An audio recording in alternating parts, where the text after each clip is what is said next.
Olá, sejam muito bem-vindos aqui a mais um Papo Neurocall. E hoje está um pouquinho diferente. Todo dia eu venho aqui, né? Eu falei, toda hora eu venho aqui. Hoje está diferente, mas é porque aqui a nossa cabeça não para. E a gente sempre traz coisas diferentes aí para sanar as dúvidas de vocês. E hoje, mais uma vez, está aqui conosco no nosso estúdio o Dr. Cristiano Cardoso, lá da Neurocall. E eu quero falar de algo um pouquinho diferente, que está na moda e está aí na boca de todo mundo, mas deixa eu falar oi aqui para ele primeiro.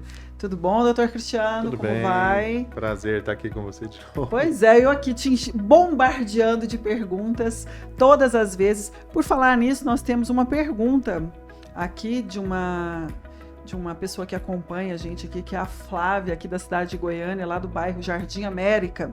E ela fala o seguinte: doutor, conta pra gente como a inteligência artificial interfere na medicina de hoje, relacionado à neurocirurgia. A inteligência artificial já chegou na classe médica ou não? Sim, chegou.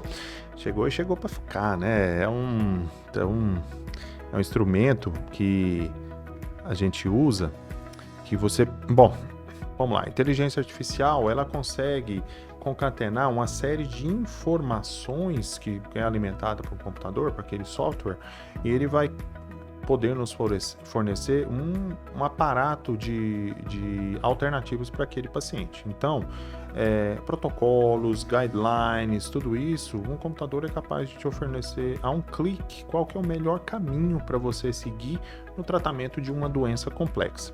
Lógico que por trás disso, precisa ter um médico experiente, vamos falar de tumor cerebral, precisa ter um neurocirurgião experiente, um oncologista experiente para filtrar todas as informações. Mas esse caminho ou o acesso a essas informações fornecido pela inteligência artificial é muito importante para a gente. Ela pode ajudar sim, então? Você acha que pode ajudar os médicos sim, na hora de fechar um diagnóstico e escolher o melhor tratamento? Eu acho que ajuda muito na tomada de decisão a partir de um diagnóstico, tá? Então, a gente não pode menosprezar a inteligência artificial na análise de ressonâncias, tomografias, principalmente se o volume for muito grande. Porque, como eu disse anteriormente para vocês em outro podcast, uma máquina não fadiga, ela não se cansa. Né? Ela não vai cansar de olhar a ressonância, não, ela vai olhar e, de acordo com aquele protocolo que você estabeleceu, ela vai te dar uma resposta baseada naquilo. Né? Estatisticamente falando, ela vai te fornecer o melhor caminho estatístico para o tratamento daquela doença, baseado em todas as informações compiladas de todos os melhores centros do mundo, né? Então é nisso que ela consegue nos oferecer um benefício para o paciente. Eu acredito que a gente começa a diminuir os erros. Sim. No sentido assim, porque na medicina também tem essa sucessão de tentativas, acertos e erros. Então, eu acredito que a inteligência artificial ela pode nos ajudar, sim, pode ajudar tanto médicos quanto pacientes a ter menos erros. Isso, seguir o melhor caminho, seguir né? o melhor caminho. Não quer dizer que cada doença vai adquirir, nós vamos ter uma cura, mas pelo menos conseguiríamos seguir o melhor caminho para aquele paciente, para aquela doença. E ainda falando sobre tecnologia, recentemente foi lançado falando a grosso modo aí, tá, pessoal? É um óculos que ele traz, você tem acesso a tudo ali na seus olhos ali, né? Você tem acesso... Realidade virtual. Uma realidade virtual. Você tem acesso ao seu celular, você pode ver um filme, você pode rapidamente mudar de assunto, ou seja, cada vez mais nós estamos sendo mais estimulados. Na sua visão médica, esse excesso de estímulo, esse excesso de informação, e a gente tem aí algo mais revolucionário, né? Que agora aquela realidade virtual você pode adquirir, levar para sua casa e ter tudo ali, né? E viver nesse metamundo, metaverso, né? Esse mundo paralelo. Enquanto médico, isso te preocupa? Ou isso você acredita que é um caminho que a humanidade vai seguir mesmo e que nós teremos que nos adaptar e não teremos tantos prejuízos? Qual é a sua opinião sobre isso? É um caminho sem volta. Não tem como frear isso, tá? Alguns anos atrás a gente teve uma revolução, que foi o advento da internet. Essa é mais uma revolução digital que virá. O excesso de estímulos, do ponto de vista cerebral, né, o excesso de estímulos, estamos vendo isso com as crianças, pode criar uma série de problemas, muitos deles relacionados à ansiedade. Além disso, excesso de estímulo pode causar uma crise convulsiva, tá? Nós vemos gamers que jogam excessivamente, tem privação de sono, utilizam medicações para ficar acordado, para melhorar a performance. Isso pode gerar uma série de transtornos, inclusive convulsões, doenças graves e por aí vai, né? Realidade virtual não é diferente, tá? As crianças que ficam em tela muito tempo, nós sabemos que é deletério, porque uma criança, para o seu neurodesenvolvimento, ela precisa da natureza, ela precisa do mundo, ela precisa sair, ela precisa brincar, ela precisa acertar, sentir errar. de verdade, Isso. né? E todos nós também, nós temos que ter um momento de tédio. O tédio, o ócio é importante para a pessoa, né? Você não pode ser submetido constantemente a estímulos que cada vez mais te aprisionam. Sim. Esse é o lado ruim. Essa é a palavra correta também, aprisiona. Não, aprisionar é uma palavra eufêmica, eu diria te escraviza, né? Então isso não é adequado.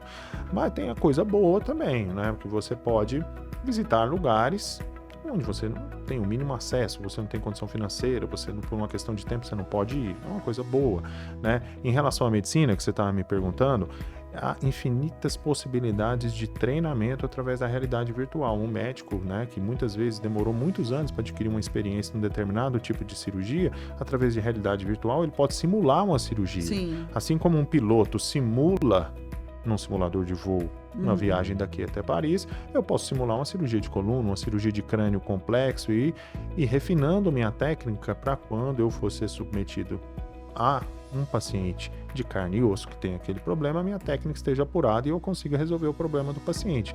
Então eu vejo com muitos bons olhos. Sim. No entanto, precisamos ter cuidado, né, como vamos empregar, principalmente em relação às nossas crianças. Sim.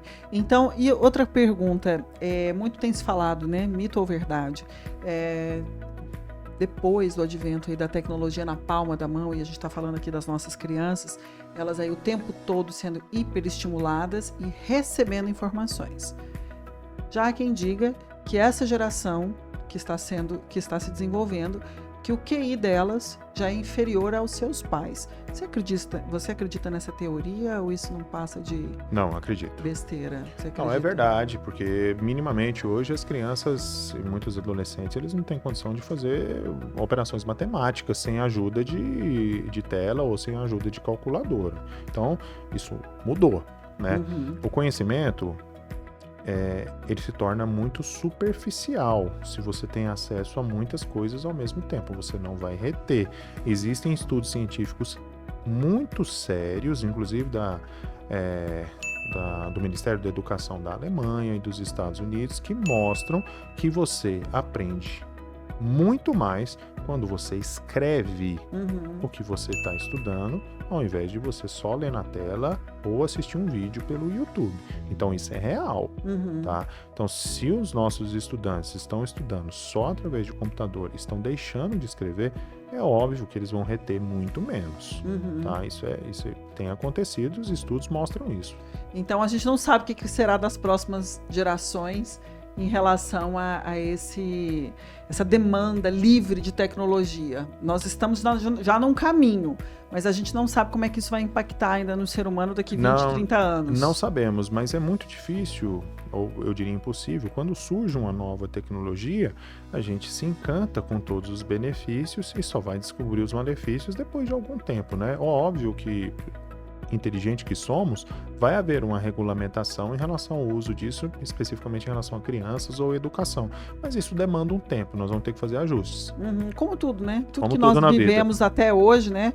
Nós passamos aí a primeira revolução industrial, que de fato foi um horror na época, né? Falando, nossa, quantos empregados vão ficar de fora do mercado de trabalho, e depois teve todos os benefícios, assim como tiveram os malefícios também. Eu acredito que nós aí, nem tão longe assim, né? Quando o surgimento da televisão, né? Falava assim, nossa, surgiu a televisão ela era quase endemoniada como o celular está sendo hoje, Exato, né? verdade. Então, tudo é uma questão de adaptação e uma questão de mudança mesmo, né? Que a gente vai aprendendo fazendo. Mas na medicina, então, você acha que veio para agregar, veio para somar? Veio para somar. E agora, e nós, enquanto pacientes, consumidores de tecnologia, temos que ter um pouco de cautela. Exatamente. Porque muito da ansiedade também está relacionada a isso. Está relacionada a isso. Não, então tá certo, doutor. Obrigada. por tirar aí essas dúvidas, por mais esse esclarecimento. E até os próximos. Conto aí com vocês. Se vocês quiserem saber também um pouquinho mais sobre a Neurocall, está aqui embaixo desse vídeo na nossa descrição. Nos acompanhem lá também, lá no nosso site, para ficar sabendo mais um pouquinho sobre esse grupo fenomenal e para conhecer mais um pouquinho também sobre o nosso corpo clínico, tá bom? Tchau, tchau, pessoal, até os próximos.